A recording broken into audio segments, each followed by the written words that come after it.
નમસ્કાર દર્શક મિત્રો, હું છું ઈશુદાન ગઢવી. મહામંથનમાં આપનું સ્વાગત છે. આજે આપણે ચર્ચા કરીશું સંપથી સમાધાન સુધી.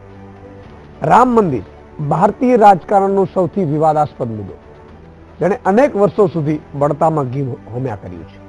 રામ મંદિરને નામે કઈ કેટલી સરકારો આવી અને કઈ કેટલી સરકારો ગઈ. કોઈએ રામ મંદિરના નામે વોટ મેળવ્યા તો કોઈએ રામ મંદિરના નામે સત્તા ગુમાવી.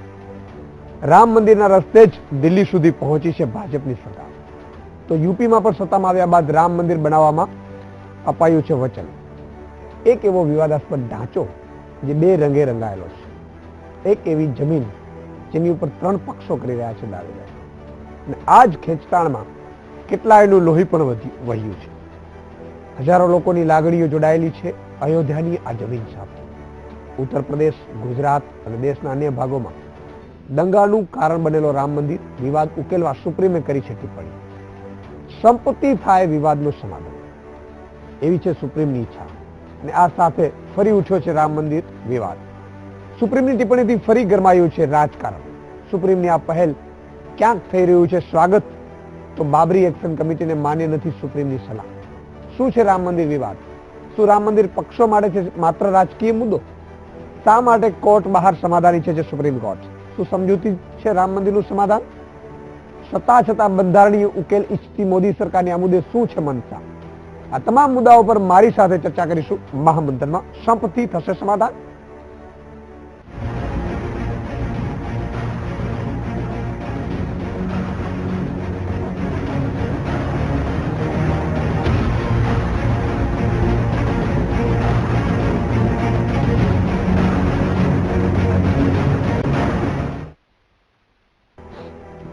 યુપીમાં ભાજપની સરકાર બનતાની સાથે જ રામ મંદિર વિવાદે ફરી એકવાર ચર્ચામાં છે. જો કે દેશની સર્વોચ્ચ કોર્ટ રામ મંદિર મુદ્દે સંપત્તિ ઉકેલી છે. સુપ્રીમ કોર્ટે રામ મંદિર કેસની સુનાવણી કરતા કહ્યું છે કે તમામ પક્ષો સાથે બેસીને આ સમસ્યાનો ઉકેલ લાવે.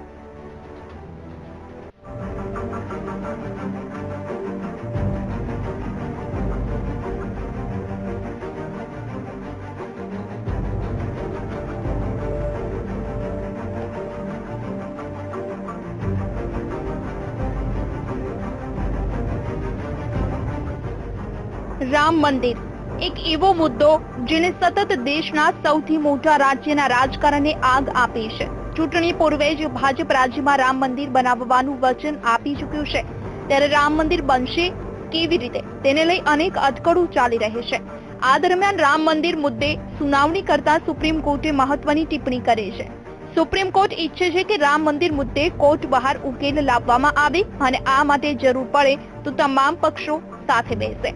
અને જો આ મામલે જરૂર પડી તો સુપ્રીમ કોર્ટે દરમિયાનગીરી કરવાની તૈયારી પણ દર્શાવી છે.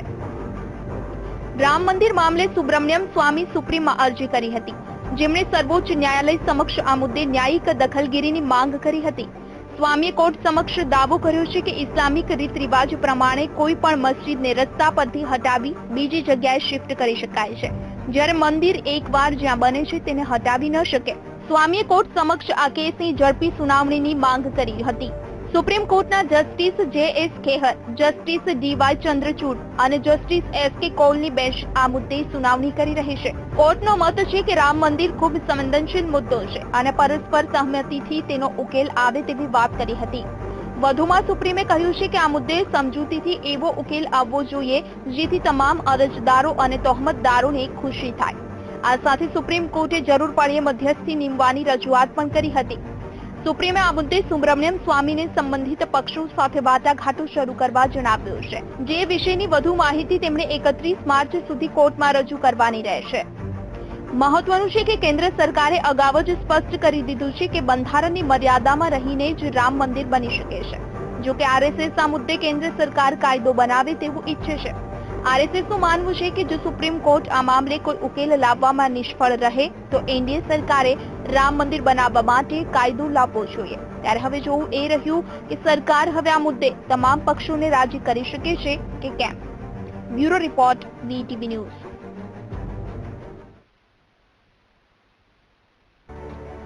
તો દર્શક મિત્રો, જે રીતે રામ મંદિરનો મુદ્દો છે એ સમગ્ર મુદ્દો એટલા માટે બહાર આવ્યો છે કે આજે સુપ્રીમ કોર્ટમાં એની સુનાવણીથી સુપ્રીમ કોર્ટે બંને પક્ષોને બહાર એટલે કે કોર્ટની બહાર સમાધાન કરવાનું કહ્યું, અને એટલું નહીં, સુપ્રીમ કોર્ટના જજીસે એવું કહ્યું કે કદાચ જરૂર પડશે અમે બહારથી મદદ કરીશું, પણ બંધારણની રીતે કોર્ટ છે એ આમાં પહેલા ધોરણે પડવા નથી માંગતી. 1900 વર્ષોથી ચાલી આવેલો છે. 1992માં બાબરી ધ્વંસ થયું હતું અને ત્યારબાદ આ મુદ્દો વધુ ગરમાયો હતો.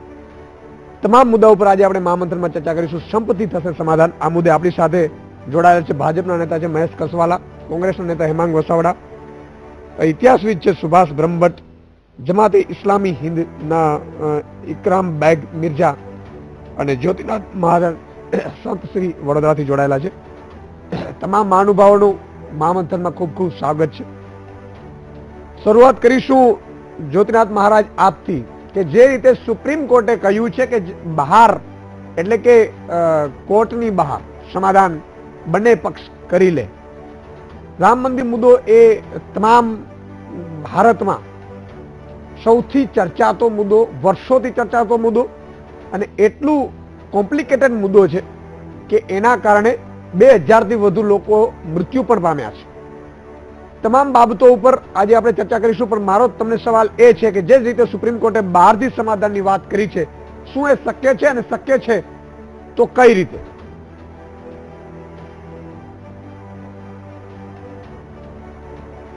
જળ જમીન ને જોરું તોડે કજિયાના છોરું. એ સરદાર મૂળ વાત ક્યાંય પણ રામ મંદિર કે મસ્જિદ, બાબરી મસ્જિદ બને ક્યારે, બાબરી મસ્જિદ બીજી બી બની જાય, પણ એ સંપત્તિ વકફના નિયમ પ્રમાણે એ લોકો એમ કે છે કે આ જગ્યાથી હટવું નહીં. અને આપણે રામ મંદિર ને રામ જન્મભૂમિનું છે, હિન્દુ ધર્મની આસ્થા જોડાયેલી છે પરમ કૃપાળુ રામ સાથે. એટલે આ બહાર અત્યાર સુધીમાં લગભગ 15 ઓફિશિયલ પ્રયોગો સમાધાનના અને અનઓફિશિયલ 45 પ્રયોગો થઈ ચુક્યા. અત્યાર સુધી એક પણ પ્રયોગ સફળ થયો નથી, અને આ પણ નહીં થાય એની મને ખાતરી છે.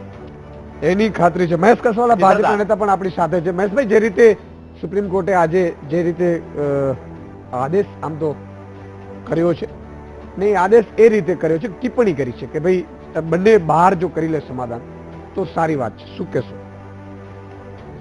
સુપ્રીમ કોર્ટે આજે જે પ્રકારે એમનું ઓબ્ઝર્વેશન આપ્યું છે, દેશના નાગરિક તરીકે એ સ્વીકારીએ છીએ, સહર્ષ સ્વીકારીએ છીએ, અને એમાંથી માર્ગ મળતો હોય તો દેશની કરોડો જનતા માટે, એમાં હું હિન્દુ કે મુસ્લિમ એવો તફાવત નથી જોતો, દેશની કરોડો જનતા માટે સુમેળથી જો આ વિવાદાસ્પદ મુદ્દાનો અંત આવતો હોય તો સુપ્રીમ કોર્ટે જે આજનું ઓબ્ઝર્વેશન એનું આપ્યું છે એ મને યથાયોગ્ય લાગે છે.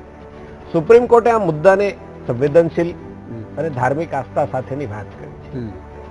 સુપ્રીમ કોર્ટે બહુ સારી વાત કરી છે કે સુપ્રીમ કોર્ટને જરૂર પડે તો એમાં સુપ્રીમ કોર્ટના જજ મધ્યસ્થી કરવા પણ તૈયાર છે. એનો મતલબ એ થયો કે બંને પક્ષો, હિન્દુ મુસ્લિમ બંને પક્ષો જે આ જમીન સાથે, રામ જન્મભૂમિ જમીન જે છે એમની ઉપર દાવો કરે છે, બધા સાથે બેસી અને એમાં જે પ્રકારની સ્થિતિ ઉદ્ભવી છે, જે પ્રકારના વાદ વિવાદો છે, એકાબીજા સાથે ચર્ચા કરે, અને એમાં પણ ક્યાંક કોઈ નેગોશિયેબલ હોય તો એમાં સુપ્રીમના જજ એમાં વચ્ચે રહીને, મધ્યસ્થી રહીને એનો ઉકેલ લાવવા માટેની તૈયારી બતાવી છે. મને એમ લાગે છે કે ભારતીય જનતા પાર્ટી કેન્દ્રની અંદર સત્તામાં છે, અને જે પ્રકારે ઉજ્જવળ સંજોગો આજે ઉત્તર પ્રદેશની અંદર પણ થયા છે, એ પ્રકારે સરકારોએ પણ આમાં ક્યાંક મહત્વની ભૂમિકા ભજવી. બંને પક્ષો સાથે બેસી વાટાઘાટો કરી અને આ સમાધાનની અંદર આગળ વધીએ તો મને એમ લાગે છે કે દેશની જનતા માટે વર્ષો જૂનો આ પ્રશ્ન છે, એને સારા વાતાવરણની અંદર એક સંવેદનશીલ મુદ્દો હોવા છતાં પણ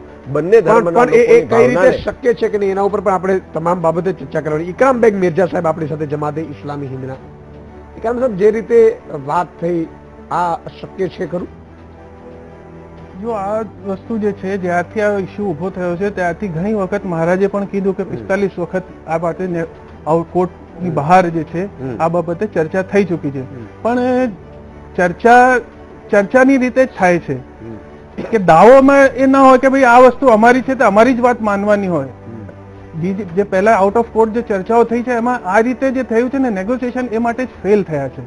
તો એ માટે અમારી તો આ શ્રદ્ધા એ છે, આસ્થા એ છે કે અમે જે છે કોર્ટમાં એ માટે જ ગયા છે કે બાબરી મસ્જિદ એક્શન કમિટીએ જો કોર્ટનો રસ્તો લીધો છે કે ન્યાયપાલિકામાં અમને વિશ્વાસ છે, અને ન્યાયપાલિકા તરીકે ન્યાયપાલિકાએ આનો જે છે કે જજમેન્ટ કરવો જોઈએ, કેમ કે પ્રયત્નો ફેલ થયા છે. ફરીથી અમે બેસવા તૈયાર છીએ, એ માટે પણ પ્રયત્નો ફેલ થયા છે. બિલકુલ આ તમામ બાબતો ઉપર આપણે ચર્ચા કરી. હેમાંગભાઈ, જે રીતે સુપ્રીમ કોર્ટે આજે જે ટિપ્પણી કરી છે, સૂચન કર્યું છે, ખરેખર રામ મંદિર મુદ્દો છે એ વર્ષોથી ભારતના રાજકારણમાં તો ખૂબ સળગતો રહ્યો છે. તમે શું માનો છો, આનાથી ઉકેલ આવી શકશે ખરું?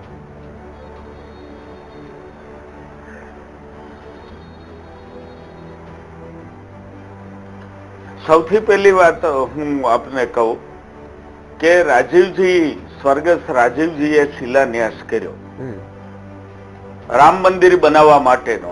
એ પછી મુદ્દો કોર્ટમાં ગયો અને ભારતમાં બંધારણીય રીતે કોર્ટ છે. જ્યારે કોઈ પણ મુદ્દો કોર્ટાધીન થાય, ન્યાયાલયને જાય, ત્યારે એમાં પછી સરકારનો હસ્તક્ષેપ રહેતો નથી.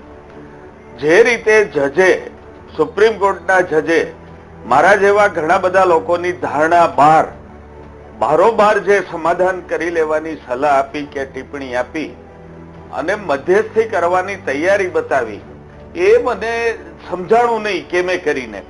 કારણ કે જો સમાધાન થવાનું હોત તો જેમ આપણી સાથે જે સ્વામીજી જોડાણા છે એમણે કીધું કે 45 બેઠકો થઈ ચૂકી છે અને મિર્ઝા સાહેબે કીધું, તો ત્યારે જ થઈ ગયું હોત. હું નથી માનતો કે કોર્ટમાં કોઈ પણ સમાધાન થાય, કારણ કે મુદ્દો સેન્સિટિવ થઈ ગયો છે. બાબરી એક્શન કમિટીને પાછળ ખસવું મુશ્કેલ છે, સાથે સાથે હિન્દુ સમાજને પાછળ ખસવું મુશ્કેલ છે. અબજસનું પોટલું કોણ બાંધશે બેમાંથી કોઈ પણ સમાજ બાજુ? અને જે હજી ત્રીજો પક્ષ છે, આ ત્રિપાક્ષીય મુદ્દો છે, એને તો આપણે ગણતા જ નથી ચર્ચામાં, કે આપણે નથી ગણતા, સુપ્રીમ કોર્ટ નથી જોતી, ભારત સરકાર નથી જોતી. એટલે હું બહુ આશાસ્પદ નથી. લાંબે ગાળે સુપ્રીમ કોર્ટે સ્પષ્ટ જજમેન્ટ આપવું જ પડશે અને સુપ્રીમ કોર્ટ જે જજમેન્ટ આપે એ તમામને સ્વીકાર્ય હોવું જોઈએ. બરોબર છે સુભાષ, બિલકુલ બિલકુલ. સુભાષ બ્રહ્મભટ્ટ પણ આપણી સાથે ઇતિહાસવિદ જોડાયેલા છે. સુભાષભાઈ, જે રીતે આજે જે સમગ્ર મામલો ફરીથી સામે આવ્યો છે, આપણે એટલા માટે મંથન કરી રહ્યા છીએ કે સમગ્ર મામલો શું છે. આપણી પાસેથી જાણવા એ માંગીશું કે આ કેટલી જમીન છે ખાસ, ભલે જમીન આસ્થા સાથે જોડાયેલી છે છતાંય એ કેટલી જમીન છે અને સમગ્ર વિવાદ શું હતો. અને જે રીતે અલ્હાબાદ હાઈકોર્ટે 2010માં ચુકાદો આપ્યો હતો, એને 3 ભાગ કર્યા હતા. એક હિન્દુ મહાસભા માટે, એક મુસ્લિમો માટે અને એક અખાડા માટે. આ સમગ્ર વિવાદ બાદ એ પછી જશું, પણ આ જમીન કેટલી છે અને આ જે રીતે ચુકાદો અલ્હાબાદ હાઈકોર્ટે આપ્યો તો ફરીથી સુપ્રીમ કોર્ટમાં ગયા અને સુપ્રીમ કોર્ટમાં આવી રીતે ટિપ્પણી આવી, એવું લાગી રહ્યું છે ક્યાંક ને ક્યાંક હજુ પણ સમાધાન તરફ આપણે નથી. મને એમ લાગે છે કે ઇતિહાસ તરફ ડોક્યું કરવાની આવશ્યકતા છે. આપણે ત્યાં હજારો વર્ષથી ભારતની આમ જનતાના મનમાં ભગવાન રામ એ પ્રસ્થાપિત થઈ ચૂકેલા છે અને રામની સાથે અયોધ્યા એ પણ એટલું જ પ્રસ્થાપિત થયેલું નામ છે. જેમ જેરુસલેમનો વિવાદ છે, જેમ મક્કાનો એક આસ્થાનું કેન્દ્ર બન્યું છે, એમ અયોધ્યા એ ભારતની હિન્દુ પ્રજાનું આસ્થાનું કેન્દ્ર બન્યું છે. બિલકુલ.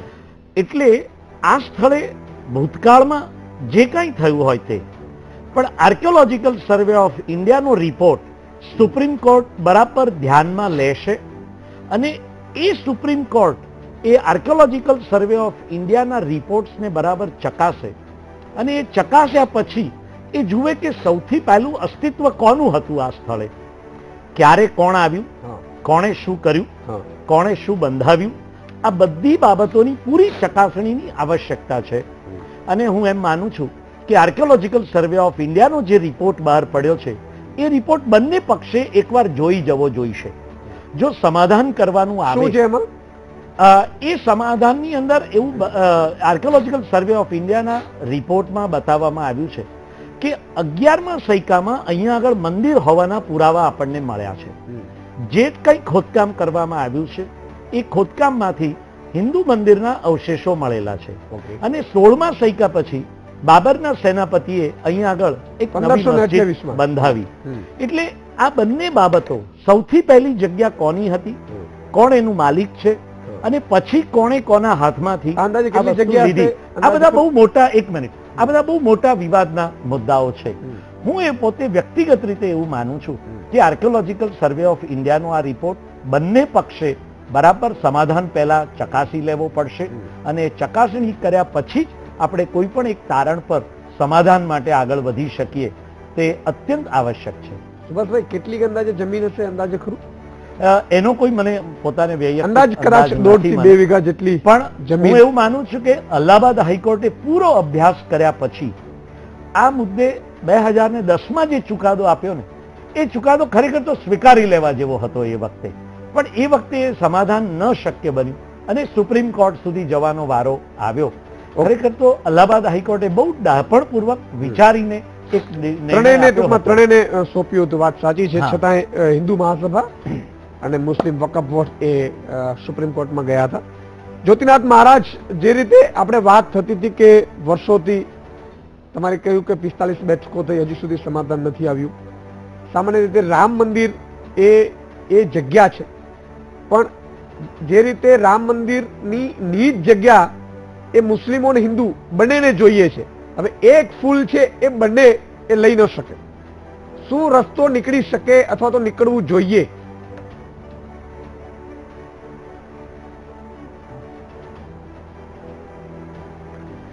જો ઈશ્વરદાન સાચી વાત કરી દઉં તો સત્ય હકીકત આપણા ઇતિહાસવિદ સાહેબે બહુ સરસ વાત કરી કે 1100 ની અંદર અવશેષ છે રામ મંદિરના. ખરેખર રામ મંદિર તે પહેલાની પ્રક્રિયા છે રામ જન્મભૂમિની. તો અને 1500 એટલે 1528 ની અંદર, આમ તો 1600ની સદીની અંદર આ ત્યાં બાબર ના કોઈ સૈનિક આવીને બાબરી મસ્જિદ બનાવી દીધી.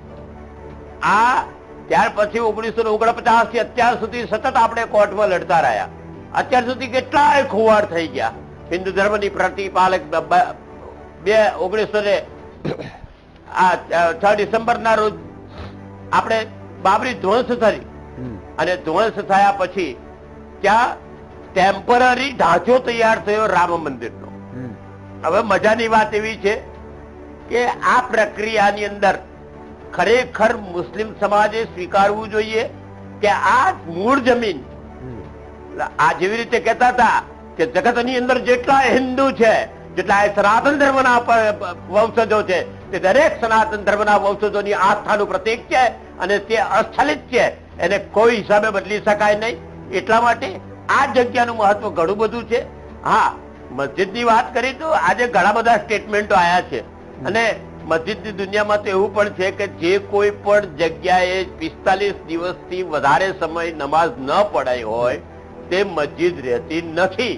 એટલે આ તો બાકીનું તો સ્વીકારવાનું સમાજ છે. ઇકરામ સાહેબ પણ આપણી સાથે છે. જે રીતે 45 દિવસની હમણાં જ્યોતિનાથ જે મહારાજે વાત કરી, કેટલી એમાં હકીકત છે? ખરેખર એવું છે અને છેવું છે તો શક્ય છે અહીંયાથી ખસેડવા? મસ્જિદ જે છે એ મસ્જિદ કોઈ પણ રીતે ખસેડી શકાય એવું છે જ નહીં.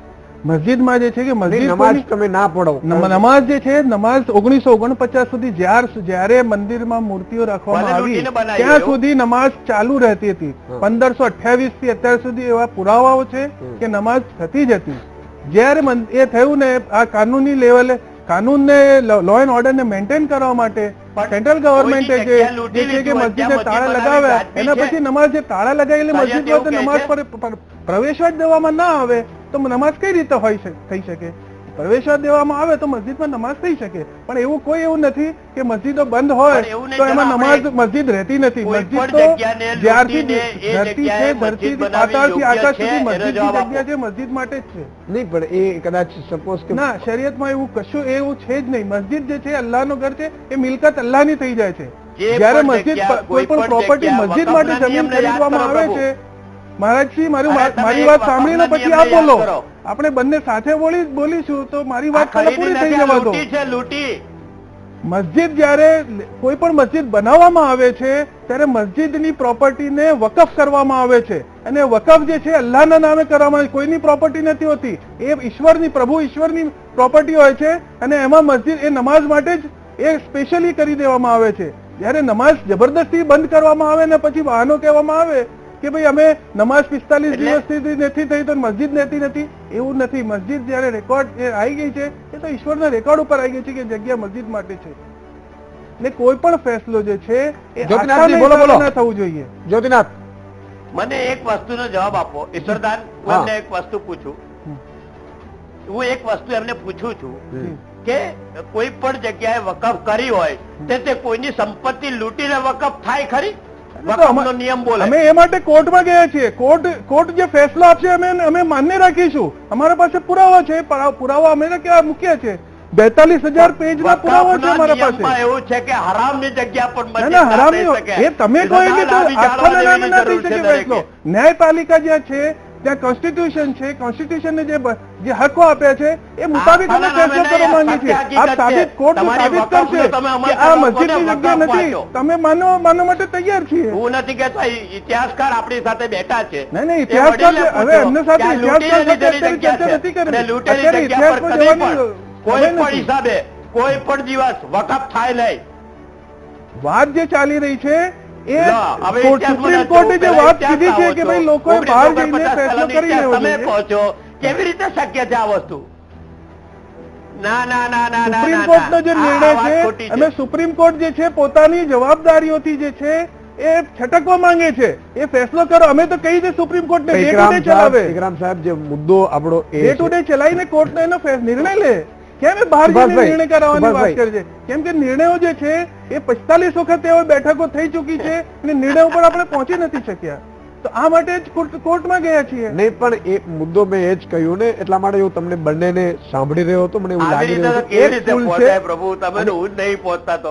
એ એક ફૂલ છે ને એક ફૂલ ને બંને એ ફૂલ જોઈએ છે. મુદ્દો એ છે, એ જ જગ્યા છે, એ જ જગ્યાએ મસ્જિદ માટે પણ જોઈએ છે. મહેશભાઈ, તમે કઈ કહેવા માંગતા હતા? એક વસ્તુ ઇકરારભાઈએ કહી કે સુપ્રીમ કોર્ટ જવાબદારીથી ભાગવા માંગે છે. આ સેન્ટેન્સ સામે મારું સુપ્રીમ કોર્ટે આજે જે આપ્યું છે ઓબ્ઝર્વેશન આપ્યું છે કે આ બેટર છે. બંને સમાજ સાથે મળી સમજૂતી પૂર્વક આ આખો જે મામલો છે એનો હલ કરે તો એ દેશ માટે, બંને સંપ્રદાયોની જનતા માટે ફાયદાવાળી બાબત છે. કારણ કે આ મુદ્દો છે ધાર્મિક આસ્થા સાથે જોડાયેલો છે, દેશની તમામ પ્રજા સાથે જોડાયેલો છે ને અતિ સંવેદનશીલ મુદ્દો છે. સુપ્રીમ કોર્ટે અમે આની સુનાવણી નહીં કરીએ એવું કંઈ કહ્યું નથી. સુપ્રીમ કોર્ટે 2 ડગલા આગળ વધીને કહ્યું છે કે જો આવું થતું હોય ને એમાં છતાં પણ મધ્યસ્થીની જરૂર હોય તો સુપ્રીમ કોર્ટના ન્યાયાધીશ એના માટે પણ તૈયાર છે. કહેવાનો મતલબ મારો એ છે કે આ દેશની જનતાએ સુપ્રીમ કોર્ટની અવહેલના કરવા કરતા એની ઉપર શ્રદ્ધા રાખવી જોઈએ. હું તમે સાથે મળીને એનો માર્ગ ન કાઢી શકીએ તો આપણી ઉપર, આ દેશનું ન્યાયતંત્ર છે એની ઉપર આંગળી ચીંધાવી ન જોઈએ. બિલકુલ સુભાષભાઈ, જે રીતે હું ઇકરામભાઈ આપની પાસે આવીશ, મારે બીજા 2 ગસ્ટને પણ આપણે લેવા પડશે. સુભાષભાઈ, જે રીતે અત્યારે હું જ્યારે આ સુપ્રીમ કોર્ટે નિવેદન કર્યું ત્યારે એક ફિલ્મ જોઈ રહ્યો હતો, સંશોધન કરી રહ્યો હતો એ મુદ્દે. એમાં કલ્યાણસિંહ જે યુપીના ત્યારે મુખ્યપ્રધાન હતા ને એમણે બહુ જ સરસ રીતે એક ભાષણમાં એમણે વાત મૂકી છે. એ કદાચ એમની રીતે યોગ્ય હશે. એમણે એ વાત મૂકી કે જ્યારે ગૃહમંત્રીનો મારા ઉપર ફોન આવ્યો કે મસ્જિદ તોડવા માટે ત્યાં કાર સેવકો પહોંચ્યા છે એવી ઇન્ફોર્મેશન તમારી પાસે છે, તો એમણે કહ્યું કે એના કરતા અપડેટ ઇન્ફોર્મેશન મારી પાસે છે કે મસ્જિદ માત્ર તોડવા નહીં પણ તોડવાની શરૂ પણ કરી દીધી છે. અને ત્યારબાદ એમણે બીજા નિવેદનમાં એવું કહ્યું કે આ તમામ જવાબદારી છે એ અધિકારીઓને, કારસેવકો જે તમામ હતા એની ઉપર ગોળીઓ વરસાવવી યોગ્ય નહોતી, એટલે જવાબદારી મારી છે, હું રિઝાઇન કરું છું. મુદ્દો એ આવે છે કે આપણે ઇતિહાસ જે રીતે જોઈ રહ્યા છીએ તો ઇતિહાસ ક્યાંથી જોવું જોઈએ? 1528 થી જ્યારે બાબરે હિન્દુ મંદિર તોડી અને મસ્જિદ બનાવી ત્યારે જોવું પડે કે 1992માં બાબરી મસ્જિદ ફરીથી હિન્દુએ તોડી અને ત્યાં રામલલાનું જે મંદિરનું કર્યું ત્યારથી જોવું પડે કે પછી 1200 જોવું પડે? શું કહેશો? ઇતિહાસમાં જો ડોક્યુ કરવાનો જ વારો આવે ને તો આપણે છેક મૂળ સુધી તો જવું જ પડે. અને છેક મૂળથી તપાસતા ધીમે ધીમે કરીને આપણે ઉપર આવવું પડે. 1100 સૈકા. અને જો એ 11મા સૈકા પહેલા પણ જવું પડે અને જો હજુ વધારે આર્કિયોલોજીકલ સર્વે ઓફ ઇન્ડિયાની ખોદકામની મંજૂરી આપવામાં આવે તો હું એમ માનું છું કે હજુ પણ એ વધારે ઊંડા ઉતરી શકે એમ છે. અને જે કઈ પુરાવાઓ હાથ લાગે એ તમામ પુરાવાઓ સુપ્રીમ કોર્ટ સમક્ષ રજૂ કરવા જોઈએ.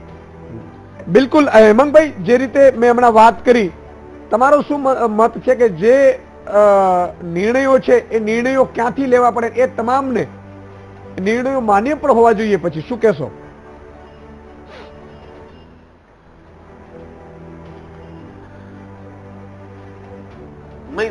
સુપ્રીમ કોર્ટનો જ્યારે નિર્ણય આવે ત્યારે ચોક્કસપણે એક પક્ષને માન્ય નહીં હોય, આ વાત બહુ સ્પષ્ટ છે. પણ હું બહુ જ એ વાત સાથે સંમત છું કે જો તમારે ઐતિહાસિક પુરાવા લેવાના છે, સુપ્રીમ કોર્ટે બંધારણ, કાગળ, 7 બાર કોના છે, પ્રોપર્ટી કાર્ડ કોનું છે, એ કઈ નથી જોવાનું, અને ઇતિહાસ ઉપર જો જવાનું છે તો છેકથી ઇતિહાસ જોવો જ પડે. વચ્ચેથી જોવો એ ના ચાલે. 15મી સદીમાં બાબરે એમ કે મસ્જિદ બનાવી નાખીને સુપ્રીમ કોર્ટ 15મી સદી જ લગી જોવે એ ના ચાલે, તો એને 11મી સદી અને એના મૂળમાં જવું જ પડે. વાત એટલી છે, સુપ્રીમ કોર્ટે એટલું નક્કી કરવાનું છે કે એને ભારતના કોન્સ્ટિટ્યુશન જે પ્રોપર્ટીનો એક્ટ છે, ઇન્ડિયન પ્રોપર્ટી એક્ટ, એનું ઇન્ટરપ્રિટેશન કરવાનું છે કે ઇતિહાસને પાછળ જઈને ઇતિહાસ ઉપર આખું સંશોધન કરવાનું છે. આ મુદ્દો અગત્યનો છે. અને જો ઐતિહાસિક સંશોધન સુપ્રીમ કોર્ટ નક્કી કરે તો 11મી સદી અથવા એથી પણ પાછળ સુધી જવું પડે તો જવું જોઈએ સંશોધન. બિલકુલ, આ વર્ષોથી ગૂંચવાતો મુદ્દો છે. 1949માં જયારે કેન્દ્ર સરકાર આવી ત્યારે કેન્દ્ર સરકારે આ તમામ બાબતો ઉપર, આ જે મસ્જિદની જગ્યા તેના ઉપર તાળા માર્યા હતા. તમામ ઉપર આપણે ચર્ચા કરીશું, છતાં એક મુદ્દા ઉપર આપણે એ પણ કરશું ચર્ચા બ્રેક બાદ, દર્શક મિત્રો, કે દેશ છે એ લાગણીથી ચાલશે કે બંધારણથી. આના ઉપર પણ આપણે ચર્ચા કરીશું નાનકડા વિરામ બાદ. વિરામ બાદ દર્શક મિત્રો ફરીથી આપનું સ્વાગત છે. મહામંથનમાં સંપત્તિ થશે સમાધાન આપણે ચર્ચા કરી રહ્યા છીએ. તમામ મહેમાનો આપણી સાથે જોડાયેલા છે. મહેશભાઈ, જે રીતે સુપ્રીમ કોર્ટે ટિપ્પણી કરી છે કે આ મુદ્દો છે એ બહારથી ઉકેલી લેવો જોઈએ, શું માનો છો? કારણ કે જે સેન્સિટિવ મુદ્દો છે બહારથી ઉકેલવો બહુ અઘરો છે. વર્ષોથી આ મુદ્દે હિન્દુ ને મુસ્લિમ ક્યાંક ને ક્યાંક લડતા આવ્યા છે, વાદ પણ ફાટી નીકળ્યો છે. ત્યારે ખરેખર દેશ છે એ લાગણીથી કરતા બંધારણથી વધારે ચાલતો હોય છે, અને જ્યારે બંધારણની અપેક્ષા રાખે છે જનતા, હિન્દુ મુસ્લિમ કે તમામ જે વર્ગ છે, ત્યારે ખરેખર આ મુદ્દો સેન્સિટિવ નથી મનાતો. ખરેખર બંધારણ ઉપર જવું જોઈએ. મને એમ લાગે છે કે આ મુદ્દા ઉપર લાગણી અને બંધારણ કરતા આસ્થા એક મહત્વનો શબ્દ છે. આ મુદ્દો આખો બંને ધર્મની આસ્થાની સાથે જોડાયેલો મુદ્દો છે. બંને મારી બાજુમાં બંને મહાનુભાવ બેઠા છે, એમની ચર્ચા હું સાંભળતો હતો. આને આપણે બહુ બારીકાઈથી જોવાનું, એના ઉપર બહુ બધો વિચાર કરવાનો, એના ઉપર બહુ બધા મંતવ્યો લેવાના કરતા 11મી સદીમાં ભગવાન રામ જે છે, આ દેશની બહુમતી પ્રજાના આદ્ય ગુરુ જેને કહી શકાય, દેવતા કહી શકાય, એમણે ત્યાં જન્મ લીધો છે. આ ઈ જન્મભૂમિ છે. આ એનું એક મહત્વ છે ઈશ્વરદાનજી, કે જમીન કેટલા વીઘા છે અને કેટલી છે એના કરતા આ દેશનો ઝંડો છે એ 2 ગજનો હોય, પણ આ દેશનો પ્રતીક છે. એ 1 ગજ ટુકડો હોય જમીનનો અયોધ્યાની, જ્યાં રામ જન્મભૂમિ છે, પેદા થયા છે રામ, ભગવાન રામ પેદા થયા છે, કે 25 વીઘા છે, એની સામે સવાલ નથી. સવાલ ત્યાં ભગવાન રામનો જન્મ થયો છે, એ એનું મહત્વ છે. 15મી સદીની આસપાસ આ દેશની અંદર બાહ્ય આક્રમણો પછી એ મંદિર ઉપર ક્યાંક આક્રમણ થાય છે ને એની જગ્યાએ એક મસ્જિદ બાંધવામાં આવે છે. આ પણ એક દીવા જેવી વસ્તુ છે, બધા જોઈ શકે. સવાલ સામાન્ય જનતા પણ સમજી શકે કે ત્યાં જે ભગવાન રામનો જન્મભૂમિ છે, મહત્વ એનું હોઈ શકે કે ત્યાં મસ્જિદ બંધાય છે પાછળ, ને ઘણા વર્ષો સુધી એ મસ્જિદનું સ્ટ્રક્ચર રહ્યું છે, પણ મૂળ ત્યાં રામ જન્મભૂમિ છે. એ આર્કિયોલોજીકલ સર્વેમાં પણ સાબિત થાય છે. અલ્હાબાદ બેન્ચે એના પ્રમાણેનો ચુકાદો પણ આપ્યો છે ને અત્યારે સુપ્રીમ કોર્ટમાં છે. સવાલ આ બહુ સીધી સાદી રીતે સમજી શકાય એવો, અને દેશની તમામ જનતાને સમજી શકે છે. દાવાઓ કરતા એકાબીજાઓ આપણે દાવાઓ કરીએ એના કરતા બેઝિક ત્યાં જે સ્ટ્રક્ચર હતું અને કયા મહત્વ સાથે એ જમીન જોડાયેલી છે એના ઉપર ફોકસ કરે તો મને એમ લાગે છે કે બંને સમુદાયના લોકો જો આટલું જ સમજી શકે કે ત્યાં શું હતું, પછી ક્રમકાળે ત્યાં શું થયું, કેવા સંજોગોમાં થયું, અને આટલું સમજીને જો બંને સમુદાયો ભેગા મળીને માર્ગ કાઢશે તો મને એમ લાગે છે કે આનો માર્ગ જલ્દી નીકળી શકે. મેજર સાહેબ, એવું નથી લાગતું કે ક્યાંક ને ક્યાંક મુસ્લિમ સમાજ પણ એ 1528 ને જ પકડી રાખ્યું છે? કારણ કે જે રીતે ત્યારબાદ જે મસ્જિદ બની હતી એને જ પકડી રાખ્યું છે. એનાથી કદાચ ઊંડા ઇતિહાસમાં જાય અને હિન્દુની પણ લાગણી સમજે તો શક્ય બને કે કદાચ આમાંથી રસ્તો નીકળે. જો આ ઇસ્યુ જે છે જ્યારથી ઉઠ્યો છે ત્યાં એના પછી 1950 પછી આર્કોલોજીકલ સર્વે ઓફ ઇન્ડિયાએ આસપાસની જમીનોનું ખોદાણ પણ કર્યું છે પણ એમાં કશું જ મળ્યું નથી. એમાંથી નીકળ્યું છે. એક વાત હું એનાથી આગળ વાત કહું કે આ કાળિદાસે રામાયણ જે લખી એ અકબરના જમાનામાં લખી,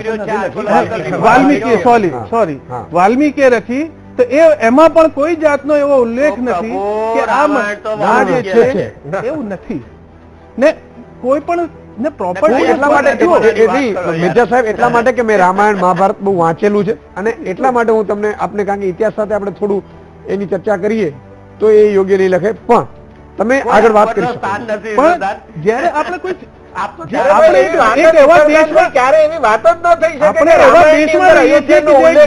ભગવાન રામ કે જન્મ નથી, વાત થઈ જ ન શકે. પહેલી વાત આ છે. આપણે એવા દેશમાં રહીએ છીએ જ્યાં બંધારણ ઉપર બંધારણ થ્રુ રાજ થાય છે ને એના વિશે એ હિસાબે લો એન્ડ ઓર્ડર મેન્ટેન થાય છે. એનો એક ઉસૂલ છે કે કોઈ પણ માણસ દાવો કરે તો એને સબૂતો પેશ કરવા પડે.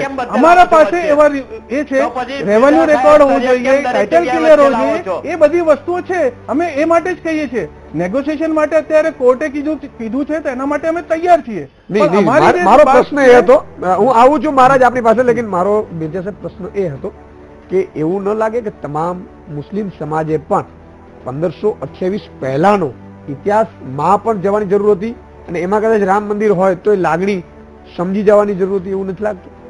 જો મુસલમાનોની એક આસ્થા એ છે ને મુસલમાનોનું એવું છે કે કોઈ પણ જગ્યાએ કોઈ પણ બીજા ધર્મનો કોઈ એવું વસ્તુ હોય તો એના ઉપર પોતાનું ધર્મ સ્થાન બાંધી ના શકે. એ શરિયત એના 14 તમે આપ 1100 ની વાત કરો છો, અમે 1400 વર્ષ બાંધેલા છે. ઉસૂલ અમારા એના પહેલાના ઉસૂલો છે. નહીં, હું એ જ કહું છું, બાબરે બાંધેલું છે રામ મંદિર તોડીને. એ તો અવશેષો બતાવો. ના એ તો હિન્દુઓ કે છે ને એમાં આસ્થાની વાત લાવે છે. અમે એ જ કહીએ છીએ કે અમારા પાસે પ્રૂફ છે, પુરાવો છે કે આ બધું અમે કર્યું નથી. અમારા જે બાબર ઉપર વાત આવે છે તો બાબરે એવું કર્યું નથી ને એમાં કોઈ અવશેષો એવા મળ્યા નથી કે મંદિર તોડી પાડીને શું કહેશો તમે? વસ્તુ બનાવવામાં આવી છે. શું કહેશો? ઇતિહાસ કે છે પ્રભુ. બોલો મહારાજ. પણ એનો ફેસલો કોર્ટને કરવા દઈએ ને આપણે મહારાજજી. અરે બાબર એનો ફેસલો કોર્ટને કરવા દઈએ. સુપ્રીમ કોર્ટને આપણે કહીએ કે તમે આને આ ચલાવો વ્યવસ્થિત રીતે. દરેક જગ્યાએ પોતાને ઈચ્છા પ્રમાણે મંદિરો તોડી અને મસ્જિદો બનાવી દીધી અને વકફના નિયમ પ્રમાણે એ પોતે જ બોલે છે શરિયતની વાત. તો શરિયતનો સાચો અમલ કરવો હોય ને, સાહેબાનું કેસ વખતે સુપ્રીમ કોર્ટે કીધું તો શરિયતની વાતો લાવી દીધી. એ માટે બીજી વખતે ચર્ચા કરીશું. અત્યારે જે મુદ્દા ઉપર ચર્ચા કરીએ છીએ એમાં પર કરીએ આપણે. એ મુદ્દો ફરી આગળ અલગથી આપણે ચર્ચા કરીશું મહારાજ. અમલ કરો. શરિયત ખાલી લગ્ન હોય, ફાયદો જોવાતો હોય, મિલકતો વેચવાની હોય તારે જ શરિયતની વાતો થાય. તે સિવાય હિન્દુ ધર્મની શરિયત કોમન સિવિલ કોડ હેઠળ તમને જીવાડવા જોઈએ. આ તમે ખોટી રીતે વાત કરી રહ્યા છો. આ જગતને ગેરમાર્ગે દોરવાની પ્રક્રિયા છે. તમારે 1100ના સૈકામાં જવું જોઈએ. 1100ના સૈકાની વાત અને વકફની વાત કરતા હો તો એ જમીન પર કદી પણ વકફ થઈ શકે નહીં. એ તમારી શરિયતનો હું વાત કરું છું. અને ત્યાં કારણ કે જગ્યા લૂંટેલી છે અને લૂંટેલી જગ્યા પર શરિયતમાં તો એવું છે કે લૂંટેલી જગ્યા ઉપર તમે લૂંટેલી ક્યાં છે? લૂંટીને ક્યાં લઈ ગયા છે? કયા ગુણ ગાવ છો પ્રભુ? ત્યાં જ માણસો ત્યાં આયા રહેતા હતા ને એમણે પોતાના ધર્મને પાળવા માટે, નમાઝ માટેની જે જમીન બિલ્ડિંગ બનાવી એમણે. લઈ જતું મિર્ઝા સાહેબ. આપણે ઇતિહાસ સુભાષભાઈ પાસે જવાનો પ્રયાસ કરી. સુભાષભાઈ, જે રીતે આવે લૂંટીને માથે નથી લઈ જતું. સમગ્ર મામલો છે એ ફરીથી એટલા માટે કે ઇતિહાસવિદની આપણે એટલા માટે જરૂર પડશે કે આ સમગ્ર મામલો છે એમાં શું લાગે છે કે એ બાબરે આ રીતે આક્રમણ કરી અને મંદિર તોડીને મસ્જિદ બનાવી હતી? અમે ઇતિહાસકારો જે ઇતિહાસ ભણાવીએ છીએ ને એ ઇતિહાસમાં એક વાત તો ચોક્કસ છે કે હજારો વર્ષથી આ દેશમાં વૈદિક ધર્મનું પ્રચલન હતું. એ વૈદિક ધર્મ ધીમે ધીમે હિન્દુ ધર્મ તરીકે પ્રચલિત થયો અને એ હિન્દુ ધર્મના બે સુંદર મહાકાવ્યો જે જગત આખાને અજવાળે છે, એક રામાયણ અને બીજું મહાભારત. આ રામાયણના મુખ્ય હીરો એ રામ છે અને રામ એ અયોધ્યામાં જન્મ્યા હતા એવું રામાયણમાં વાલ્મીકીએ નોંધ્યું છે. હવે પ્રશ્ન આ છે કે આ જ સ્થળે કે ડાબી બાજુ કે જમણી બાજુ નહીં, પાછળ નહીં, આગળ નહીં ને આ જ જગ્યાએ, એ બહુ મોટો વિવાદનો વિષય છે. સવાલ માત્ર આટલો છે કે એક ઇતિહાસકાર તરીકે, એક શિક્ષણવિદ તરીકે હું એ રીતે જોઈ રહ્યો છું કે અહીંયા મસ્જિદ બંધાઈ જશે કે મંદિર બની જશે તો પણ ભારતના વડાપ્રધાન જે કહે છે ને, એને જે વિકાસ સાધવો છે ને, એ મંદિર કે મસ્જિદથી વિકાસ નથી સધાઈ જવાનો. બંને કોમે બહુ મોટું હૃદય રાખવાની જરૂરિયાત છે. અને એટલું ચોક્કસ છે કે આ દેશમાં હજારો મંદિરો છે, હજારો મસ્જિદો છે, અને મંદિર મસ્જિદોથી વિકાસ નથી થયો દેશનો. માટે વડાપ્રધાનમાં પૂરો વિશ્વાસ રાખીએ અને એમણે જે વિકાસની વાત કરી છે એ વિકાસની વાતને લઈને આગળ ચાલીએ. આ બધા વિવાદો બહુ સામાન્ય છે. ખરેખર તો હિન્દુ બહુમતી આટલી મોટી છે ત્યારે લઘુમતીને સુપ્રીમ કોર્ટે એક તક આપી છે. સુપ્રીમ કોર્ટ તો પોતાનો ચુકાદો આપશે જ, કોઈ એક પક્ષ નારાજ થવાનો જ છે. પણ તેમ છતાંય લઘુમતીએ એક વાત ચોક્કસ જોવી જોઈએ કે જો આટલા મોટી વિશાળ હૃદયવાળી હિન્દુ પ્રજા અહીંયા આગળ આટલી મોટી સંખ્યામાં રહેતી હોય અને જો એમની એક લાગણી છે તો સામે શરતો મૂકીને બીજા ફાયદા લઈ શકાતા હોય એટલા ફાયદા લઈને દીર્ઘ દ્રષ્ટિ હેમાંગભાઈ પણ આપણી સાથે છે. બિલકુલ મારો મુદ્દો એ જ હતો, વિશાળ દ્રષ્ટિ અપનાવીને લઘુમતીએ થોડુંક જતું કરવાની આવશ્યકતા છે, કારણ કે ઇતિહાસ સાક્ષી બનશે. ઓકે, અને ઇતિહાસ એ મુદ્દા ઉપર જ આપણે આવીએ છીએ, એ મુદ્દા ઉપર આવીએ છીએ. પણ એના વચ્ચે મને એક થોડો એ લઈ લેવાની ઈચ્છા થઈ છે. હેમાંગભાઈ આપણી સાથે છે. હેમાંગભાઈ, તમને શું લાગે છે કે 1992 થી એ પહેલા તો બહુ ઓછું, પણ 1992 બાદ હિન્દુ મુસ્લિમ સમુદાયોને ઝઘડાવીને એક રાજકીય રીતે જ ઉપયોગ કરવામાં આવ્યો છે રામ મંદિરનો અને બાબરી મસ્જિદનો?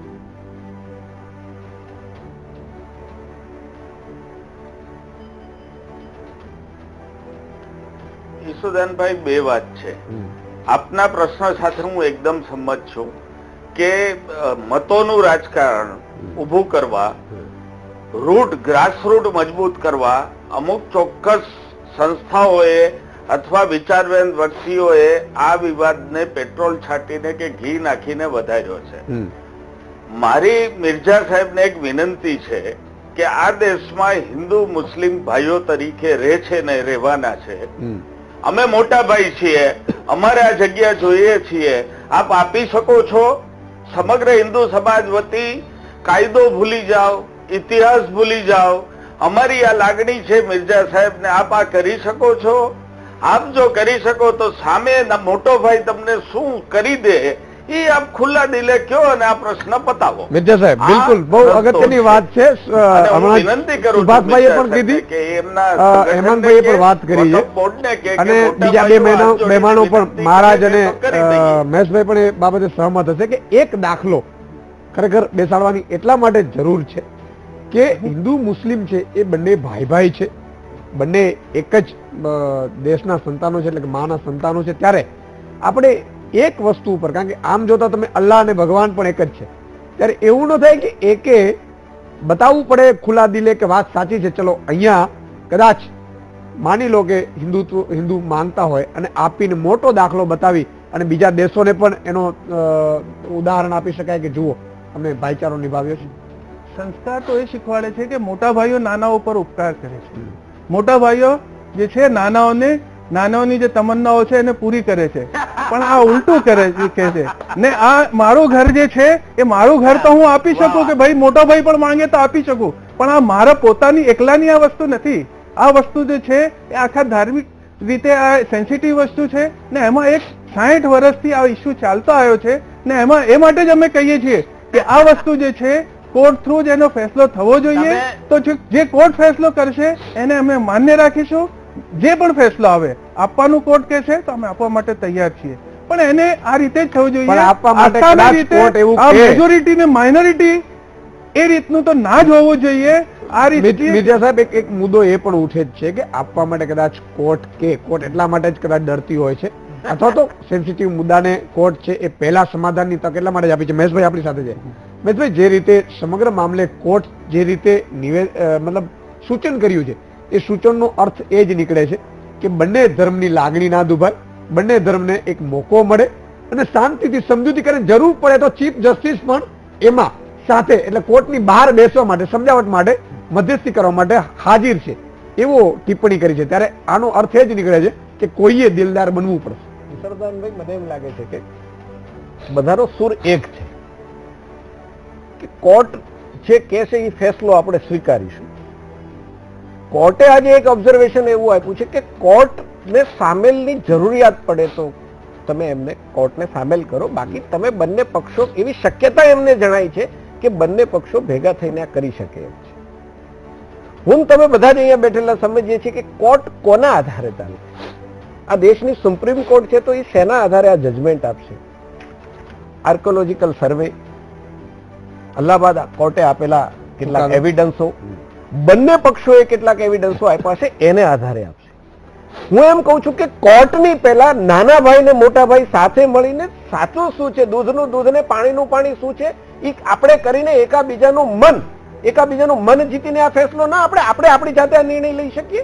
કોર્ટે એવું કીધું છે કે આ દેશની જનતા આમાં પોતાની જાતે નિર્ણય લે તો એ દેશની સંવેદનાથી આ જોડાયેલો પ્રશ્ન છે તો વધારે સારું પડશે. કોર્ટ જ્યારે ફેસલો લેશે ત્યારે એકને નારાજગી થશે, એક પક્ષને એની ખુશી થશે, પણ જો બંને જોડે મળીને આ નિર્ણય લેશે, તથ્યો મારીને તમારી સામે છે જ, એ ભાઈ હોય તો એમની પાસે પણ છે, મારી પાસે પણ છે. તથ્યોને આધારે જ્યારે કોર્ટ નિર્ણય લેવાની હોય ત્યારે હું તમે પણ તથ્યોને આધારે નિર્ણય ન લઈ શકીએ. ઇતિહાસવિદો આપણી સાથે છે કે 11મી સદીની અંદર ત્યાં શું હતું, અને એમ છતાં પણ આ દેશનો હિન્દુ પ્રજા એના સંસ્કારની અંદર એવું છે કે વિશાળ દિલનો છે. આ દેશની અંદર બહારથી જે લોકો આક્રમણકારીઓ આવેલા તે કોઈ પણ હોય, ક્યાંયથી પણ આવ્યા હોય, તુર્કિસ્તાનથી આવ્યા હોય કે ગમે ત્યાંથી, હું કહી શકું ઘણા દેશોની, એને પણ આ દેશના લોકોએ આશરો આપ્યો છે.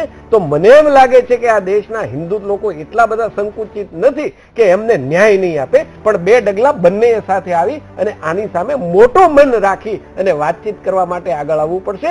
કોર્ટ તો એની રીતે કોર્ટ જવાબદાર છે, કોર્ટ એનો ફેસલો આપશે પણ ખરી, પણ જો એ તથ્યો મારીને તમારી સામે હોય તો આપણે શું કામ સમજણપૂર્વક ના કરી શકીએ? બિલકુલ, આપણે જે વાત કરી એના માટે અમે તૈયાર છીએ. કોર્ટે કહે છે એવું, પહેલા અમે એવી વાતો જે 45 વખત આ ફેલ થયું છે નેગોશિએશન, પણ ફરીથી ફરીથી બેસીએ, એમાં કે ના છે, એના માટે અમે ના નથી પાડી. ઓકે, મોટું દિલ રાખો, અમે ના નથી પાડી, પણ આપણે એક નિર્ણય ઉપર નેગોશિએશન કરીએ. ફરીથી આપણે ચર્ચા કરીશું. વિરામનો સમય છે. જ્યોતિનાથ મહારાજને પણ આપણે જોડીશું કે કોકે મોટું દિલ એટલા માટે રાખવું પડશે કે આ તમામ બાબત છે એ સેન્સિટિવ છે, અને એ સેન્સિટિવ કેમ છે એના ઉપર આપણે ચર્ચા કરીશું. વિરામ બાદ દર્શક મિત્રો ફરીથી આપનું સ્વાગત છે. આપણી સાથે તમામ મહેમાનો જોડાયા છે. મહામંત્રમાં આપણે ચર્ચા કરી રહ્યા છીએ. સંપત્તિ થશે સમાધાન, આ તમામ બાબતો ઉપર. જ્યોતિનાથ મહારાજ, આપણે બ્રેક પહેલા તમે કંઈક વાત કહેવા માંગતા હતા જે સમગ્ર મામલા ઉપર આપણે ચાલી રહી હતી.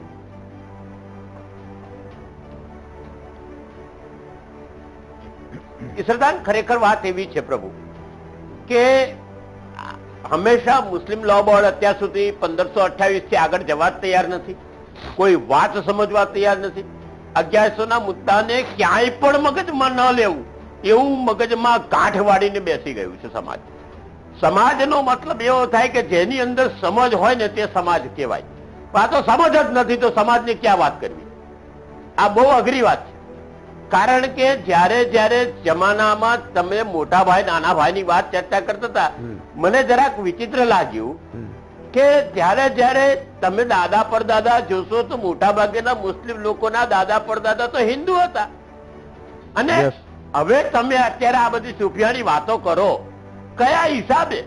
તમે પૂરો ઇતિહાસ તમારો જ્યોતિનાથ મહારાજ એવું કહેવા માંગો છો તમે કે જે રીતે મુસ્લિમ શાસકો આવ્યા એ આપણે હિન્દુઓને છે એ વટલાવી નાખ્યું, એવું કહેવા માંગો છો?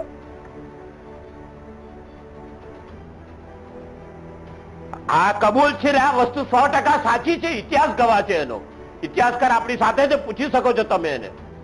બિલકુલ. મિર્ઝા સાહેબ, શું માનશો? આમ તમે 6-7 પેઢીમાં આપણે જઈએ કદાચ મુસ્લિમ સમાજ તો મોટાભાગે હિન્દુ છે. મૂળ ઇસ્લામ જે છે સમજીને વિચારીને એક્સેપ્ટ કરવાનો ધર્મ છે. જ્યારે ઇસ્લામ ધર્મ આવ્યું, લોકોને સમજ પડી કે આ અમારા માટે સરળ જીવન વ્યવસ્થા છે. શરૂઆતમાં જે રીતે મુગલ શાસન હતું, ઇતિહાસ એવું કહે છે આપણે કે એ લોકો હિન્દુઓને વટલાવીને મુસ્લિમ બનાવતા હતા. કઈ રીતે હોય? એવું હોત તો એ તો 800 વર્ષ સુધી રાજ ચાલ્યું ને હિન્દુસ્તાન ઉપર. એટલે તો મુસ્લિમોની સંખ્યા વધી ગઈ. જમાનોએ રાજ કર્યો છે, એટલા માટે મુસ્લિમોની કેટલા વટલાવી નાખ્યા. એ વખતે તો 8% માઇનોરિટીમાં હતા મુસ્લિમો. જોર જુલમ કી સરકાર. મુસ્લિમો એ વખતે 8% માઇનોરિટીમાં હતા. જે એવું જુલમ કરવાનું હોત તો બધાને વતી ના કરે અરે વટલાઈ ભાઈ, લીધા પોતાની સત્તા સ્થાપવા માટે સાચી ડેમોક્રેસી પોતાનું બહુરૂપિય સ્થાપવા માટે પ્રચલિત થઈ છે. અકબરના જમાને અકબરના જે મિસાલો બધાને આપવામાં આવે વટાવડ્યા છે છે. એ શાના ઉપરથી કે સાચી ડેમોક્રેટિક ક્યાં સરકાર હતી ડેમોક્રેસીની એમની. વાત યાર? 1947 પહેલા કઈ ડેમોક્રેસી હતી આપણે ત્યાં? ઇસ્લામ ધર્મમાં કોઈ પણ રીતે કોઈને કયા જબરદસ્તી મુસ્લિમ મુસ્લિમ દેશમાં આજે બનાવી શકાય ડેમોક્રેસી છે? નહીં. બતાવી દો મને. માણસ સમજી વિચારીને મુસ્લિમ થઈ ઇસ્લામ શકે. ધર્મના અંદર મિર્ઝા સાહેબ કયા મુસ્લિમ દેશમાં આજે ડેમોક્રેસી છે? બતાવો મને. આપણે તો આપણા દેશની વાત કરીએ અમુક ક્યાં મહારાજ, શાંતિ જીવતી આપણે આ આપણા ક્યાં છે? દેશની વાત કરીએ. સમસ્યા આપણા દેશની છે ને આપણે એના ઉપર ચર્ચા નહીં, કરીએ. ના, ના, મુદ્દો એ કેમ છે બીજાની કેમ નથી કે સ્વીકારતા? 5-7 ઇસ્લામની પેઢીઓ શરીયતો તમે કેમ નથી સ્વીકારતા તમે? તમે શરીયતની વાત મોટાભાગના કરતા હોય તો મુસ્લિમોની આ જાઓ છે. તો હિન્દુઓ હતા કે નહીં, મારે ખાલી એ જાણવું છે. તો દર્શકો મિત્રો એ જાણવા માંગે છે. મેં એ કીધું ને કે ભાઈ ઇસ્લામ ને જયારે પ્રચાર પ્રસાર થયો તો જે લોકોને ઇસ્લામ હવે 7 પેઢી હોય કે 5 પેઢી હોય કે અત્યારે પણ લોકો અમુક લોકો છે જે ઇસ્લામને કબૂલ કરે છે, સૌથી ફાસ્ટેસ્ટ સ્પ્રેડિંગ જે મઝહબ જે છે એ ઇસ્લામ છે. તો લોકોને સારું લાગે છે, સારી જીવન વ્યવસ્થા લાગે છે તો ઇસ્લામ કબૂલ બરાબર. હોઈ શકે કે પહેલા લોકો 7 પેઢી પહેલાના હશે, મારા બાપ મહેશભાઈ દાદા કઈ કહેવા પહેલાના માંગે? હશે. મહેશભાઈ. હા, વિક્રમભાઈ, એનો અર્થ તો એ થયો ને કે અગાઉની પેઢીઓ હિન્દુ હતી. મહારાજનો કહેવાનો પ્રશ્ન એ છે કે અગાઉ હિન્દુ હતા, કન્વર્ટ થઈને મુસ્લિમ થયા. એ વાત તો તમે પણ સ્વીકારો છો. આ દેશનો ઇતિહાસ પણ એનો ગવાહ છે. અરે ઇતિહાસ તો ત્યાં સુધીનો ગવાહ છે કે પાકિસ્તાનના જનક પણ હિન્દુ હતા. તમે આ પુરાવા કરતા વાંધો નહીં. તમ તારે પાકિસ્તાનના જનક પણ હા, એનો હા, મતલબ એ પ્રભુ, થયો કે આ દેશની અંદર જેટલી સંપત્તિ હતી એ ક્યાંય ને ક્યાંય હિન્દુ લોકોના ધર્મસ્થાન સાથે જોડાયેલી હતી. તમે આક્રમણ બાબરના જમાનામાં થયું અને તમે ક્યાંક હિન્દુ ધર્મના મંદિરો તોડ્યા, અને એમની ક્યાંક હિન્દુ બારીકી ધર્મના હતી. બાબરના આક્રમણ વખતે, હું આપના પર આક્ષેપ નથી કરતો, સોરી, પણ જે આક્રમણો થયા અને જે પ્રકારની સ્થિતિ પેદા થઈ એના આધારે આજે જ્યાં મસ્જિદો ઊભી છે એમાંનો આ એક વિવાદ છે રામ જન્મભૂમિ. બિલકુલ. બાકી તો આ દેશની પ્રજા હિન્દુ છે. અને હિન્દુ એટલે શું? હિન્દુ એટલે શું? શું હિન્દુની વ્યાખ્યા આપણે શું? વિચારધારા. હિન્દુ એક બહુ મોટી વિચારધારા છે. હિન્દુ એ સંસ્કારની પદ્ધતિ છે. સત્ય, અહિંસા અને ત્યાગની ભાવના ઉપર જે વિચાર, જે સંસ્કાર આ દેશની અંદર નહીં, હિન્દુ સનાતન સંસ્કૃતિના સત્ય જેના આધારે કિનારે બને છે પ્રક્રિયા. એનું નામ હિન્દુ છે. એટલે જો સમાધાનની વાત આવે તો આ 3 શબ્દો સાહેબ છે, 3 શબ્દો: સત્ય, અહિંસા અને ત્યાગ. આ સંસ્કારો જે હિન્દુમાં છે એમાં જે પ્રકારે સમાધાન થશે એમાં અમારા હિન્દુ સમાજની જે સંસ્થાઓ છે, જે અયોધ્યાની સાથે સંકળાયેલી સંસ્થા, એમાં ક્યાંય ઓછી નહીં ઉતરે. પણ એક વખત 2 ડગલા મુસ્લિમ સમાજની સંસ્થાઓ છે એને આગળ આવવું પડશે તો 5 ડગલા આ સંસ્થાઓ પણ આગળ આવશે. કોઈને અન્યાય નહીં થાય. ને જે પ્રકારે બિલકુલ. સુપ્રીમ કોર્ટે આજે ઓબ્ઝર્વેશન આવ્યું છે, દૂધના કામમાં દૂધ પડી ગયું. સુભાષભાઈ, અમે જે તૈયાર રીતે છીએ માટે ચર્ચા કરવા માટેની જે બિલકુલ. વાત નહીં તો થાય એક છે, ડિબેટેબલ વાતાવરણ બનાવવું પડે. ઇકરાર ભાઈ, પડશે. તમારા જેવા ભણેલા ગણેલા લોકોએ આપણે સમાજનો બેસીને હિત વાત ઈચ્છના ચાલે, અને ડિબેટ, જો આ ઇસ્યુ જે છે એ હું તમે અહીંયા ટેબલ પર બેસીને કે વીટીવી ના માધ્યમથી સોલ્વ નહીં થઈ થાય. શકે. મુસ્લિમ પણ સમાજના લોકોએ પ્લેટફોર્મ પણ આને બનવું જાવું જોઈએ. પડશે. હા, એને- એને- debatable એને issue તળિયા સુધી બનાવવું જાવું પડશે કે ભાઈ આ માત્ર ને માત્ર સમાજની મસ્જિદ વચ્ચે છે, જવું એ આપણો પડશે. ઉકેલ નથી. આપણો વિકાસના બીજા જી, ઘણા જી, બધા જી, રસ્તા જી, છે. જી. એવો એટમોસ્ફિયર સુભાષભાઈએ જે વાત કરી ને ચર્ચાના કે ટેબલ ઉપર જાય બેસી બધું શકાય. સ્વીકારવું. એનો મંદિર અને atmosphere બનાવવો મસ્જિદના પડે. પ્રશ્નો ઉકેલીને વિકાસભાઈ માર્ગે વાત જવું કરી પડશે. આપણે કે ભાઈ ક્યાંક એવું જરૂર પડે તો તમે વિકાસના મુદ્દાઓ હોય અથવા તો પેકેજ હોય એ મુદ્દે પણ આપણે ચર્ચા કરીને આનો નિકાલ લાવવું જોઈએ. વાત સાચી છે. ના, ના, એવું ના થઈ શકે. વસ્તુ જે વિકાસની છે, પણ જે તમે બંધારણીય ભણેલા ગણેલા અધિકારો, એવું ના as a- પાડશો તો as a તમારા નાગરિક નીચેના જે છે, યુવાનો હશે એ બંધારણીય ક્યાંથી અધિકારો છે એ અલગ વાત છે. ને ધાર્મિક સ્થાનોને બદલે કોઈ વિકાસની વાતો કરે ને અમુક પેકેજ આપે, આ કોઈ ગીવ એન્ડ ટેક વાળી વસ્તુ નહીં, નથી. give and take નહીં, આ તો it is not પ્રશ્ન so. મુદ્દો એ નથી. જે give and take મુદ્દો વાળી છે, વાત નથી. આટલો સેન્સિટિવ મુદ્દા ઉપર વિકરાળ ભાઈ. લાલચ આપવામાં આવે કે લાલચ તમે લાલચ આ નથી. આ કરી દો, એવું એ તો નથી. લાલચ ન જ આપે, એમનું તો કામ પણ નથી લાલચ. સવાલ ઈ છે negotiation. અરે લાલચ Negotiation કે ભાઈ રામ માટે જન્મભૂમિનો વિવાદ છે, ત્યાં જો આર્કોલોજીકલ સર્વે હોય, સુપ્રીમ કોર્ટ કે એ તો બધું મેં કહ્યું તથ્યોના આધારે. જો ત્યાં રામ જન્મભૂમિ હોય, હિન્દુઓનું સ્થાન હોય તો હિન્દુઓને આપો. સામે બાબરી અમારી પણ મસ્જિદના મુદ્દો સામે એ અમારો છે. વાંધો નથી. મસ્જિદની સામે કોઈ હિન્દુ સમાજના લોકોનો વાંધો નથી. પણ ઈ સ્થળ ઉપર બાબરી મસ્જિદ હતી એની સામે અમારો વાંધો છે. એટલે એમાં આજુબાજુમાં જે પ્રકારે અલ્હાબાદ હાઈકોર્ટે પણ ચુકાદો આપ્યો છે, એ સુભાષભાઈ, પ્રકારે કોઈ બિલકુલ, માર્ગ બિલકુલ. આપણે નીકળતો સમયનો બધે બહુ અભાવ છે. સાથે સુભાષભાઈ, મળીને સંક્ષિપ્તમાં કે જે રીતે લાસ્ટ થોડા વર્ષો બાદ જે બાબર ને બધે કેટલુંક મુસ્લિમો મને વલટાવ્યા છે હિન્દુઓને. ઇતિહાસ એમ કહે છે કે જે સત્તા પર હોય એના તરફ પ્રજાનો ઝોક હંમેશા ઢળતો જાય.